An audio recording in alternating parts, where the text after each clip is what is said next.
Hello, Epic friends. Welcome back. We are reading again in the book of Genesis, chapter 37. It's a little bit of a long one, so let's get started. Grab your Bible, grab your common journal and a pen so that you can take notes and write down different things. Make sure to refer to your Comma Quick Start Guide or the video that tells you some of the different ways, helpful hints and tips on how you can engage in this passage by looking at those letters in comma. C-O-M-M-A. All right, but we're going to get started. All right, hit pause if you need to, and then pick it back up when you're ready. All right, chapter 37, Joseph's dream. Jacob lived in the land where his father had stayed, the land of Canaan. This is the account of Jacob's family line.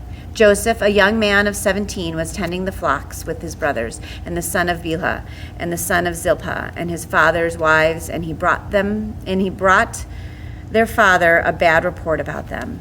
Now Israel loved Joseph and more than any of his other sons, because he had been born to him in his old age, and he had made an ornate robe for him.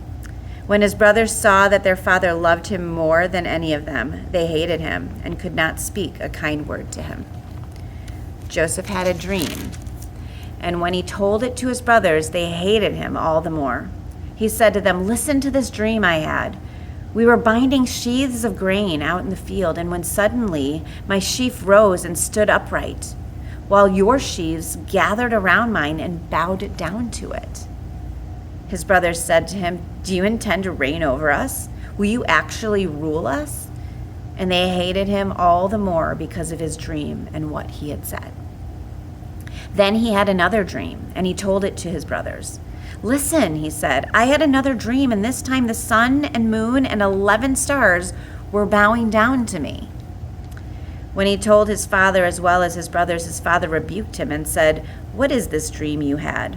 Will your mother and I and your brothers actually come and bow down to the ground before you?"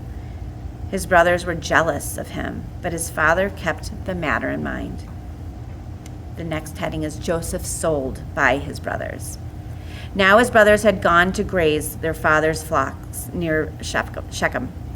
And Israel said to Joseph, "As you know, your brothers are grazing the flocks near Shechem.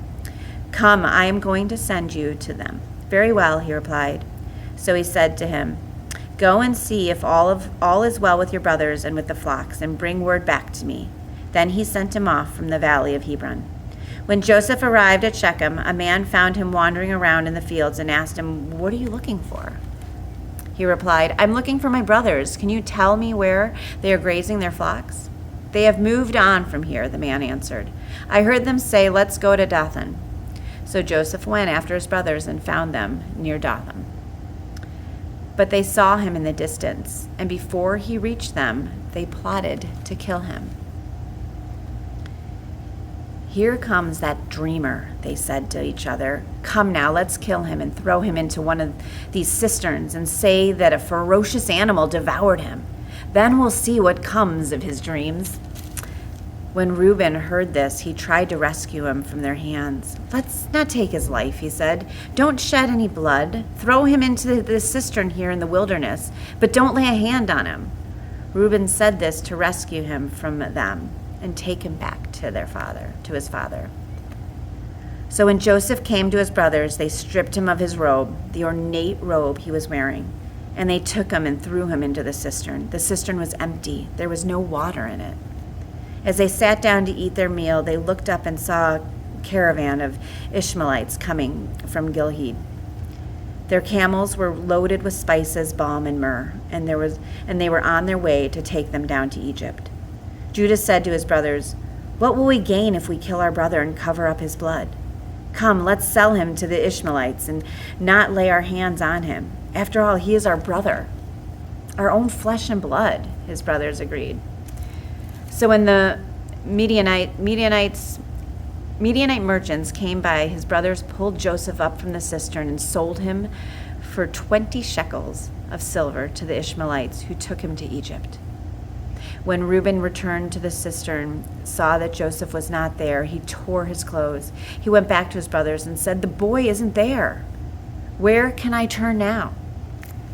Then they got Joseph's robe, slaughtered a goat, and dipped the robe in the blood. They took the ornate robe back to their father and said, "We found this. Examine it to see whether it was your son's robe." He recognized it and said, "It is my son's robe. Some ferocious animal has devoured him. Joseph has surely been torn to pieces." Then Jacob tore his clothes, put on sackcloth, and mourned for his son many days. All his sons and daughters came to comfort him, and he refused to be comforted. "No," he said, "I will continue to mourn until I join my son in the grave." So his father wept for him. Meanwhile, the Midianites and Joseph sold Joseph in Egypt to Potiphar, one of Pharaoh's officials, the captain of the guard. All right. Long passage, but a lot to think about as we think about what happened to Joseph and his brothers, and what's going to happen next. And so take a look at those letters and comma. They stand for a way that you can go back and reread and engage in this. If you already know comma or you can read this on your own, go ahead and skip on to the next reading. But if you don't, comma, different way to engage in this passage. So the C is for context. What's happening when this book of the Bible was written? What's happening up until this point that has brought us to where he is sold by his brothers?